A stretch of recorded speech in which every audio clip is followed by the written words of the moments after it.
Good afternoon, everyone. Thank you for joining me for today's episode of Create with Chris. Hello, we are today going to be addressing the issue of paint shortage, and I'm going to give you some fun options and alternate solutions to deal with it. I know that's an issue that's front and foremost on many of your minds, so we will take a look at that today and see what options we have available. I want to introduce myself. I am Chris Haughey. I am the owner and founder of Cupboard Distributing, Scrapbook Outlet, CD Stencils, Pixelated Palette, and Chris Haughey Designs. Thank you for joining me, and let's get started. I know this has been a very trying year for all of us, and we've had to deal with a lot of different issues. Paint shortage, unfortunately, is becoming more and more and more of an issue as the year goes on. We love DecoArt, and they are working really, really hard to try to provide us with as much product as they can crank out. However, they've got like one hand tied behind their back. Due to COVID restrictions, DecoArt is not defined as an essential business. I don't know why they didn't talk to us, did they? We know that painting is good therapy, and also it is something that more and more people are doing as they're, we can't go anywhere and do anything, so we're staying home and learning how to, or just having fun and creating a lot of projects. And I think it's so much fun. I look on Facebook and I see all these UFOs that everyone has finished up. I mean, we have been very productive this year. If nothing else, we've had a good chance to clean out our stash and finish up some of those UFOs. So DecoArt is currently working at about 30% production. They're just not allowed to be back in full force. And as a result of this, they've had to pick and choose which products they will continue to manufacture. So they did a survey of all the product they sell, and they decided that they would produce 85% of, I think it's 30% of their product that makes 85% of their sales. Don't quote me on that, but they've got it all figured out. As a result, our 300 and some bottles of paint that we are just spoiled to death, and we can just grab a bottle and pick and choose what color we want. Okay, if everybody's sitting down, because we now have 55 colors that DecoArt is going to manufacture until they get the green light to go ahead. So, out of all the colors we have, 55 is like maybe less than a quarter. It's not much. However, they were very selective in the colors they did pick, and we decided to call them DecoArt's Prime Picks, because with the colors they chose, it gives us a lot of flexibility, and we'll talk about that a little bit today. I went through my stash here. I'm gonna flip over this little basket of paint. Those are the colors we have. And when I brought those in today, the girls looked at them and said, "Oh, look at all those pretty colors." And I thought, well, we really do have a lot of colors to pick from. So it gives us a really wide selection. So what are we gonna do with all these colors? There's a lot here, but you know how many we have in our stash, and when we run out of that one color, what are we supposed to do? So I wanted to show you. I decided I would see what I could do with the colors. This is a little gingerbread guy that I painted for one of my books. And these are my very favorite colors. These are the ones that I always go to. We have our go-to colors, the colors that we're comfortable with. And I decided I wanted to see if I could paint gingerbread using the Prime Picks as opposed to what I normally go to. So I painted a set of ornaments, all right? These are my little gingerbread houses. These are all with the colors that are in that one little box. Let me see if we go out just a little bit. Okay. I don't think there's a whole lot of difference.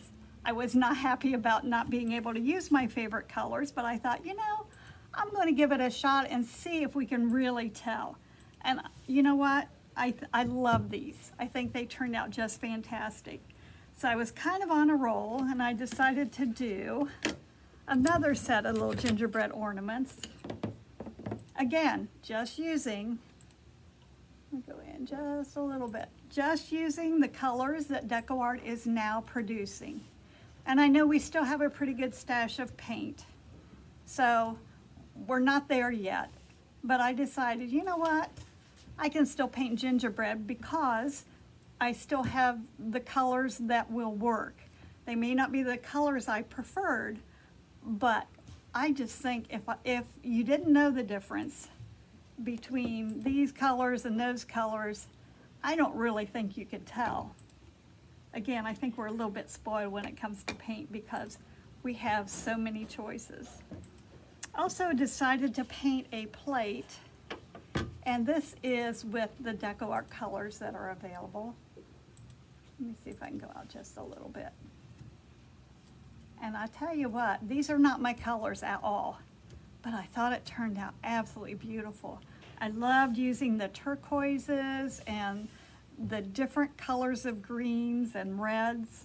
Not my palette colors, that my go-to comfort zone. But I kind of surprised myself because I liked this so well. And I thought, you know what? Maybe being a little more flexible is not all that bad a thing. So what do we do when we've got all these colors that we don't have any idea what color to use in lieu of them?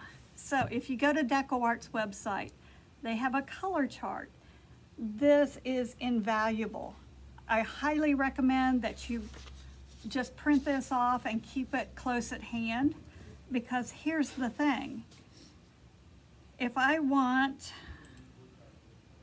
a color like carousel pink and it's not on the list of DecoArt paint, I can look at the list of what they are. Royal fuchsia is really close. It's right next to it.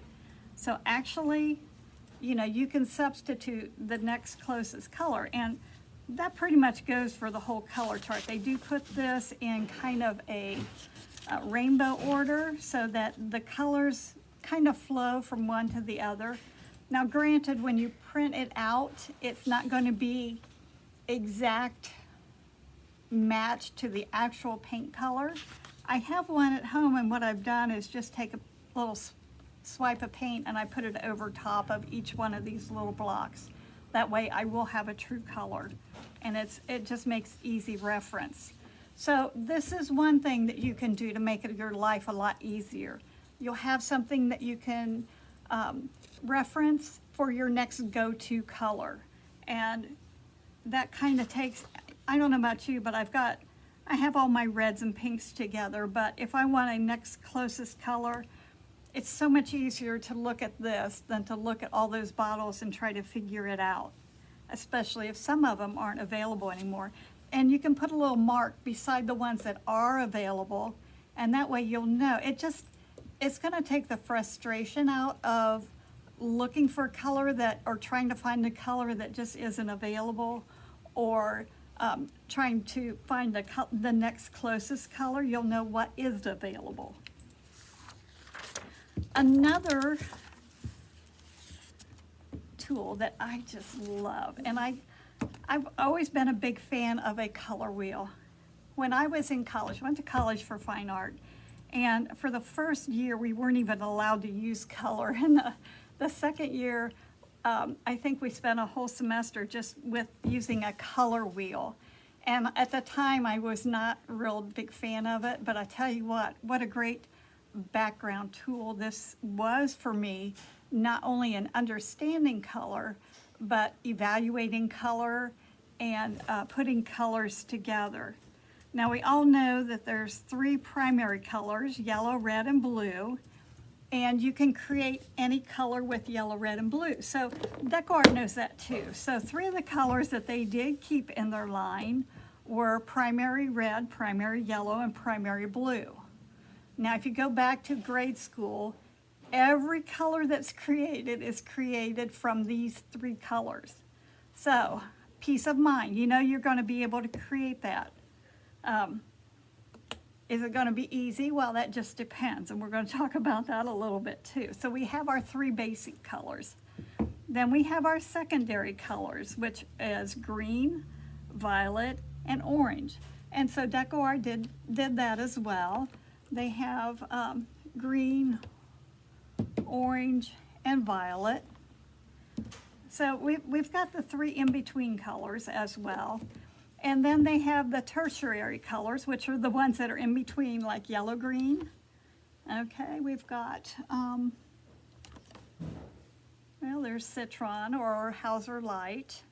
That's a yellow green. We've got blue green. Oh my goodness, they picked quite a few of the blue greens that are just our very favorites. And they go from light shades like beachy colors, and this is peacock teal. So, you know, we get a nice variety of those as well. And then we have the red violets. Oh, let's see. We've got our purples. I guess these are our violets in here. Dioxazine purple was our purple one. And then we have a couple shades of purple. And purples are easy to manipulate. And blue greens, we've got those covered. Yellow oranges, we've got quite a few of the yellow oranges. And then the blues, we have a whole gamut of blues. Then also to sweeten the pot, DecoArt left us with a lot of browns and tans and grays. So keeping that in mind, mixing colors can become very simple if you look at it from a scientific viewpoint, or it's almost common sense. Oh, let me put these back. I kind of like to keep them in some sort of order. This morning I had everything in my little tote and I was getting ready to come and set it on the edge of my studio table and the whole thing flipped upside down. Not a happy person. Okay, and black and white, we have that as well. Now, one thing fun about the color wheel, if you mix colors together, you're going to get different shades. This color wheel is so cool because on here, there's a little window. What will happen if you add red? What will happen if you add yellow? What will happen if you add blue? And then black and white. So they've taken these 3 primary colors, black and white, and show you what happens when you mix all of these with not only the primary colors, the secondary colors, and the tertiary colors. So it gives you a really good idea of what color you're going to get. Okay, so we all know that if you add yellow to green, you're going to get a yellow green. If you add it to blue, it's going to change that color. That color right there, that's spring green. I can look at these and see the colors. Did you know if you add yellow and violet, blue violet together, you get a really kind of a earthy, kind of a spring green? Yellow and violet, you're going into more of a olive green. Red, violet, and yellow, look at that. It's almost an antique gold. Red and yellow, of course we know that's orange. We're going to add it to red orange and get a brighter yellow. Add it to orange, you're going to get a really kind of a orangey yellow. And then we're going to brighten up yellow orange, and then we're back to yellow. This is really fun to play around with. Now, what happens is, if you have a color that's your favorite color, how do you know what colors to mix to get to that color? So you've got your favorite color here. One of my favorite colors, watermelon slice. And I've become a real big fan of that. And the colors around it are cad red and scarlet. I don't know if cad red, hand me that sheet, Lindsay. Is cad red on there? she's gonna look that up. But to me, it's not the same. I like watermelon slice. So I played around. I'll show you what I did here. It's not. Okay, CAD Red's not available. I didn't mark this sheet. So I decided I'd play around, and this is what you're gonna have to do. But here's the thing. I created a little worksheet. So I want watermelon slice, and I'm gonna play around until I get a mix that's close to that. And if you see on here, I've got primary red, primary yellow, and royal fuchsia. And I've got 2, 1, 1. So I've got 2 drops of red, 1 drop of primary yellow, and 1 drop of fuchsia. How in the world did I know how to do that? Well, I know watermelon slice is gonna start with red. I'm doing just a little bit. This is really red. Watermelon slice is kind of a, I don't know, it's a brighter red. See, it looks almost kind of, I don't want to say pinkish, but it's not nearly as dark as the CAD Red. So I've got to start with my, I'm going to put a dot of this down so you can see the difference. All right, to me that looks like there's a little bit of pink in there. And if you look at this on the chart, where's watermelon slice? Right here's watermelon slice. It's closer to the pinks than it is to the reds. So when I look at this reference, when I look at this reference, I know that watermelon slice is gonna lean more toward the pinks than to the reds. Great tool to keep this handy. So I'm gonna look at my little tote and see what color pinks I have. I've got royal fuchsia. Now I know I don't wanna go baby pink because it's gonna end up being real light. So I'm gonna try a little bit of that royal fuchsia and put a little dot out. You don't need much, we're just checking for colors. I like to use a palette knife. Oops, let's go back in here. And look at the difference between these 3 colors. One thing nice about a gray palette pad is that you get a true color. If it's on white, it's so bright that you often lose that visual difference in the colors.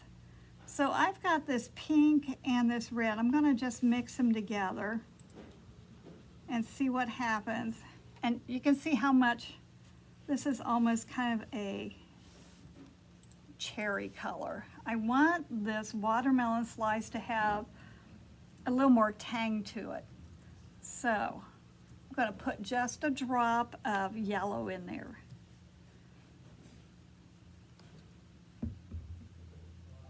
And I'll just mix a little bit in there. And I can see that's heading right toward that color. Look at that, it's almost identical. Now once I know what colors, look at that, it's just, you're not gonna be able to tell the difference. Not a big deal. So I've got a little bit of primary red, a touch of royal fuchsia, and just a dot of yellow. So I can go ahead and write on here, and I'll put a swatch of the original color, and then I can take this new color and put that right on there too, so I know what I'm looking for. And that way I'll keep record of this. When I run out of my watermelon slice, okay, here's another idea. When you run out of your watermelon slice, if you don't want to do this every time, mix up enough of it, put it back in your watermelon slice bottle, and then bingo, you've got another half a bottle of the paint, and you know that's gonna last a long time. So if you wanna make it easier for yourself, use this color a lot, mix up enough, put it back in your bottle, and then you'll have it on hand. That sound like a good idea?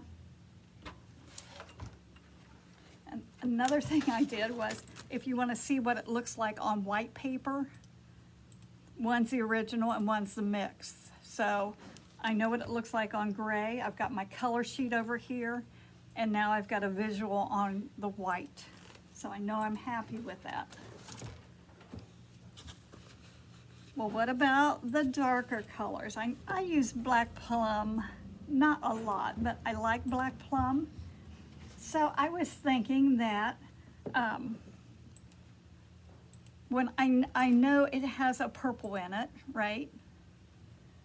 So I can take red and blue and mix up a purple, and then I can go from there. Or I can go over here and get a purple. I'll get the dioxazine purple.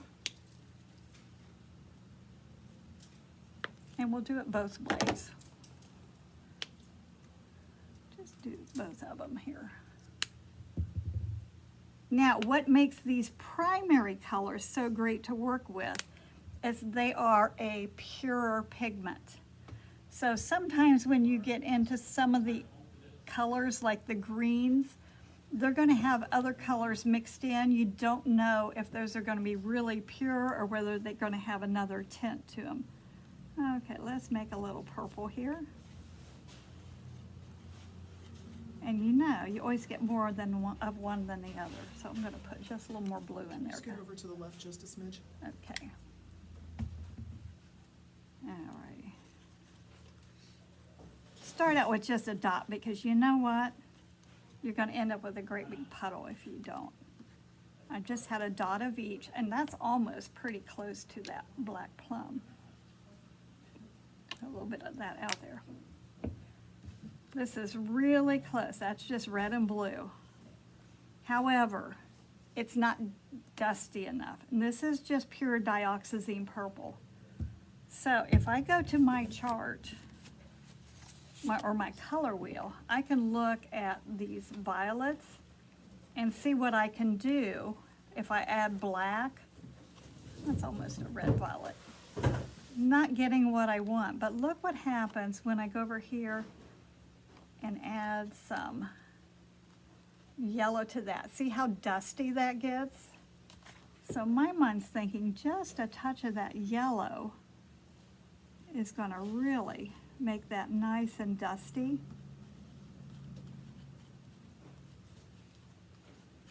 And this is kind of light. This is with the dioxazine purple. Look at, isn't that fun? Oh my goodness. Let's take a little bit of that yellow and put it in this really bright. This is red and blue. And bingo, we've got black plum just like that. By mixing those two colors. This is more, what's this color? This is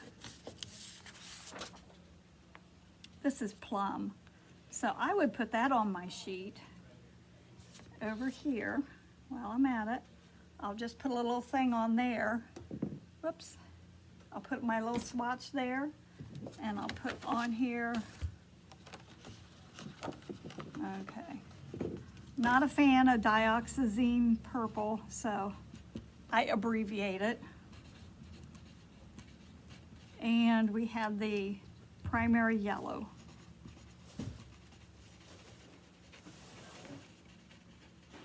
And probably this is maybe 2 or 3 to 1. So now if I need plum, now I have that color already figured out. So in your quest to recreate the colors you need, you'll stumble upon other colors in the process. That's why it's really great to have a little handy reference chart that you can jot those down. Hopefully this is making sense. To me, when you look at colors on this chart, once you get out of the blue-greens, for example, you're in the blue-greens here. Once you get out of the blue-greens and hit that, where is the true blue or primary blue? Should be right, okay, here. Right in here. Once you hit these colors, you're going to start leaning toward the purples on this side of the blues, leaning on the greens on that side. Now, you can tell on some of these paler blues, you're out of the greens. So you're going to be just adding lighter colors, whites to it, just to lighten it up. Now, I know one of the colors that everybody was having trouble with over the weekend was Antique green. That's one of my favorite colors. Don't use it a lot, but when you need it, that's just a really fun color to have. And my solution for that was a little bit of avocado green, which I don't have. So Hauser medium green is pretty much next close color to that. If I would go into my green sheet, there's avocado. Hauser medium is right in here somewhere. Okay, instead of looking for it, it's right in here. So I'm going to go with the Hauser medium. And let's go. Now I know if I add yellow to it, it's going to get brighter, but I don't want it brighter. I want it to be kind of that antique green, that kind of a gold color. So I'm going to put a little bit of orange in there. And if I go on here to my color chart, no, it's not going to show me that. I'll do a little bit of red in here. Well, that's not going to help with this one. Okay, we'll just play with this one here. And I take a little bit of that. Let's go back in, zoom in a little bit, and pull these two colors together. And I'll tell you what I think is really fascinating about creating a color like this. Look at that. We're getting that beautiful antique green right there. Look at that. This is so cool. Now, what I think is really cool about this is a beautiful color to use for fall designs. And I see that pumpkin color, and I see that green leaf color, and then you mix them together and you get this antique green. This is going to work on your leaves. It's going to work on your pumpkin. This color, whenever you put two colors together, they're going to work with the original colors that they're derived from.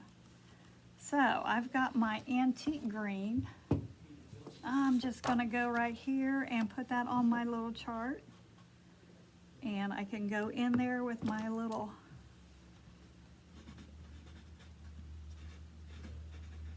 antique green, and we used Hauser medium. And what orange was that? Spice pumpkin.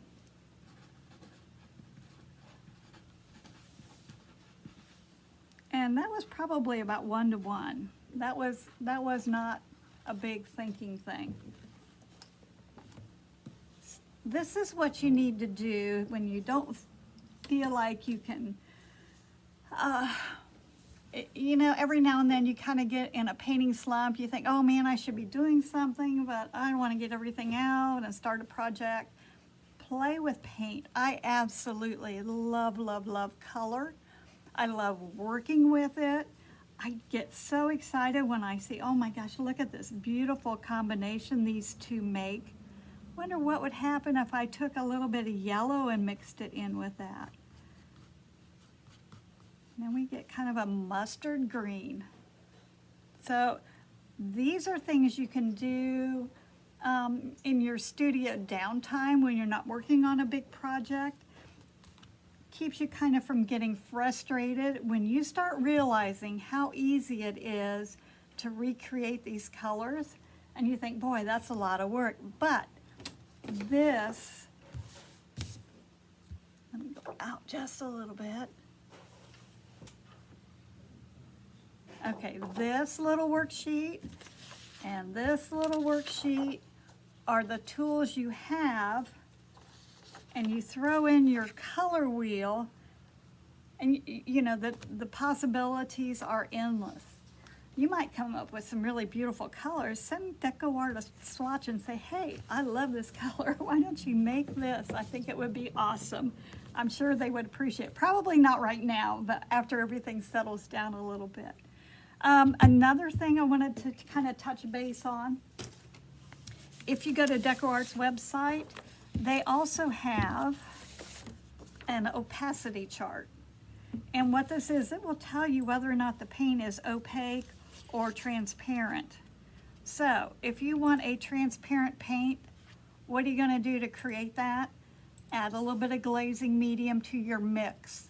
And that's gonna give you that translucent, transparent characteristic to make that paint work the same way that the original color did. A lot of the CADs are CAD red, CAD orange, CAD yellow. They are a little bit on the translucent side, which makes them really nice to shade and highlight with. In that same regard, if you have any of these other colors and you want to put a different spin on them, put some glazing medium in there, and then they also will take on that translucent characteristic, and then you'll be able to use those in a different way as well.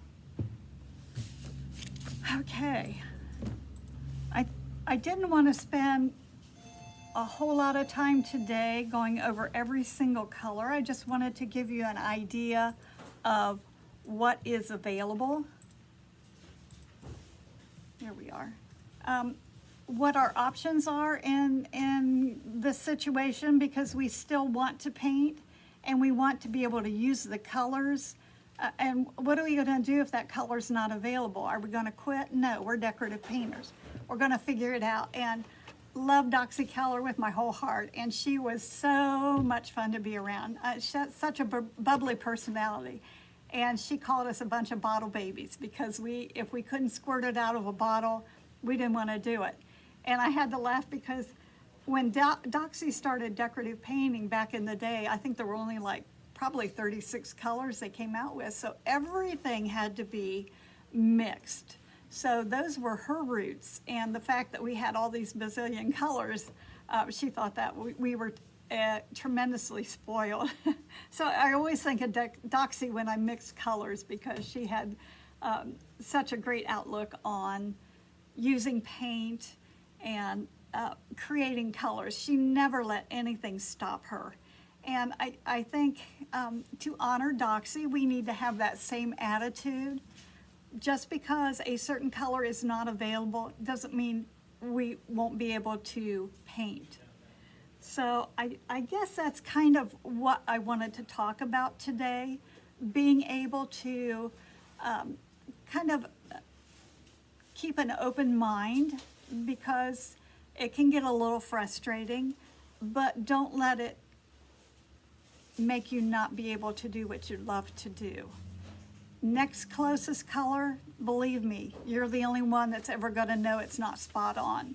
And who knows, it might even turn out even better than what the original color was supposed to be. So I encourage you to play, to test the colors, and to see what you can come up with. So what else do we want to talk about today? For those that joined us for Christmas Fest over the weekend, we had a fantastic time. We did the Zoom class with Sandy McTeer. Thank you all for joining us, and we're going to be working on another event in the future, but thank you for those that came. We had a fabulous time, and we're going to do it again. I will have another Zoom class on December 5th. That is going to be posted before too much longer.